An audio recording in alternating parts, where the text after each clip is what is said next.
లడ్డూ వివాదంతో తిరుమలలో శుద్ధి కార్యక్రమాలు సాగుతున్నాయి. బంగారు బావి దగ్గర శాంతి యాగం జరగబోతుంది. దాదాపు 8 మంది అర్చకులు, 3 ఆగమ సలహాదారులు పాల్గొన్నారు.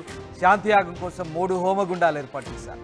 ఆలయంలో పాత్ర శుద్ధి, యంత్రశుద్ధి, స్థల శుద్ధితో పాటు పంచగన్య ప్రోక్షణ జరిగింది. భక్తుల్లో అపోహలు తొలగిపోతాయనందుకే ఈ కార్యక్రమాన్ని చేపట్టామని టీటీడీ చెప్తుంది. మరోవైపు లడ్డూ వివాదంపై సీఎంకు టీటీడీ నివేదిక అందించింది. తిరుమల లడ్డూల తయారీలో కల్తీన ఈ వ్యవహారం మీద ఇటు ప్రత్యేక దర్యాప్తు బృందం సిట్ కూడా ఏర్పాటు చేస్తామని ముఖ్యమంత్రి చంద్రబాబు నాయుడు చెప్పారు. ఐజీ స్థాయి అధికారి పర్యవేక్షణలో నిర్ణీత వ్యవధిలో దర్యాప్తు పూర్తవుతుందని వెల్లడించారు. ఇక ఆగమ సలహా మండలి సభ్యుల సూచనల మేరకు తిరుమలలో శాంతి హోమం నిర్వహిస్తున్నారు.